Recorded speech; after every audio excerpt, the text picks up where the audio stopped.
জয় গুরু বামদেব, মাতার গুরু বামদেবের আশীর্বাদে নিশ্চয়ই সব ভালো আছে। আজকে আমি একটা কাজ করছিলাম, সেটা হচ্ছে খুব পাওয়ারফুল একটা বশীকরণের কাজ। এখানে তম্রকুণ্ড, আর এটা তো পূর্ণাহুতি দিতে হবে। পূর্ণাহুতি না দিয়ে কোনো কাজই করা সম্ভব না। পূর্ণাহুতি, গুরুস্নান, এবার শত্রু বলে ভুল হবে, সরি। এটা এই যে প্রতিমাগুলো, এটা একটা বশীকরণের প্রতিমা। আর এখানে যে তীর বিদ্ধ করা আছে দেখতে পাচ্ছ, এটা কেউ মারণ বান বলে ভেবে রেখো না, এটা কিন্তু একটা বশীকরণের মোহিনী বান। এটা মোহিনী বান মেরে বশীকরণ করা হয়েছে। ওনার মাথায় দেওয়া হয়েছে, ওনার বুকে দেওয়া হয়েছে। মানে দুজন দুজনের প্রতি এমন আকৃষ্ট হবে, সে কখনো কেউ ভাঙতে পারবে না।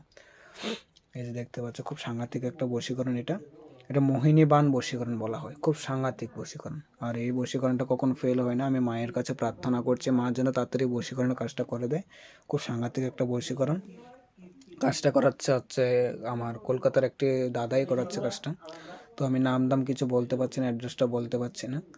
এটা একটু নিষিদ্ধ থাকার কারণে সব কিছু তো আর বলা যায় না। যতটুকু আমি ধারণা ততটুকু বলে দিচ্ছি। দেখতে পাচ্ছ, এটা কোনো মারণ বান না, এটা হচ্ছে মোহিনী বান। এই বান মেরে মোহিত করতে হয় দুজন দুজনকে, যাতে এমন আকৃষ্ট হয় যাতে জনম জনমের এই বান কেউ ভাঙতে না পারে। দেখতে পাচ্ছ, খুব সুন্দর একটা জিনিস। আর এই বশীকরণের কাজ এত সামান্য কিছু লাগে না, কিন্তু ওখানে একটা হাঁড়ি দেওয়া আছে, হাঁড়ির মধ্যে একটু কালো মরগের রক্ত দিতে হবে। তো যে কোনো কাজ আমি বলি যে আমি করে দেব, আমার এত পয়সার ডিমান্ড কিছু নেই, আমি করে দেব, কিন্তু কাজের খরচাটা তো বাবা তোমাদের দিতে হবে। কাজে খরচা না দিয়ে যদি বলো যে আমার এই কাজটা করে দাও, আমার কাজ হলে পরে 6 মাস পরে, 3 মাস পরে, 2 মাস পরে, 1 সপ্তাহ পরে কাজের পয়সা দেবে, এমন কি বাবা কাজ হয়? আমার গাইডের পয়সা দিয়ে আমি কাজ করবো না কি বলো?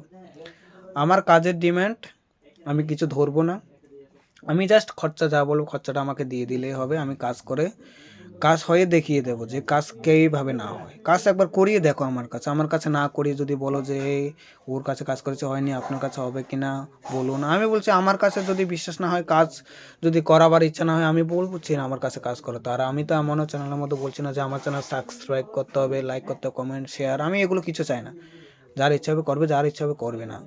তো যে কোনো ব্যক্তিগত কাজের জন্য আমার সাথে যোগাযোগ করতে পারো, আমি যে কোনো কাজ আমি করে দেবো, কিন্তু আমার কাজের যে খরচাটা দিলে হবে। পরবর্তীতে আমার পয়সা না দিয়ে তোমরা টের পাবে না যে আমার পয়সা তোমরা দেবে না, কাজ হয়ে গেছে ব্লক করে দেবে, এইরকম থাকলে নিজেই বিপদে পড়বে। আমি তোমার নামও চাই না, ধামও চাই না, আমি যা করবো এখান থেকে বসে করে দেবো। পয়সা না দিয়ে তুমি যাবে কোথায়? পয়সা তোমাকে দিতেই হবে, কিন্তু আমার কাজের আগে কোনো ডিমান্ড নেই। আমি কাজ হলে বলবো যে আমার এত পয়সা হয়েছে, এতদিন সময় দিচ্ছে, আমার এতদিনের মধ্যে পয়সাটা দিয়ে দেবে, ঠিক আছে? এবার সবার তো একটা ধার্য আছে। এবার আমি যে বলবো না যে তোমাকে 1 লাখ টাকা, 2 লাখ টাকা, 50,000 টাকা দিয়ে দিতে হবে তোমার। আমি যদি বলি যে 20,000 টাকা, এবার তুমি যতটুকু পারো এতটুকু আমাকে দেবে। আমি এতটুকু পর্যন্ত তোমার উপকার করতে পারি, এর মধ্যে আর কোনো উপকার নেই। জয় মাতার, জয় গুরু।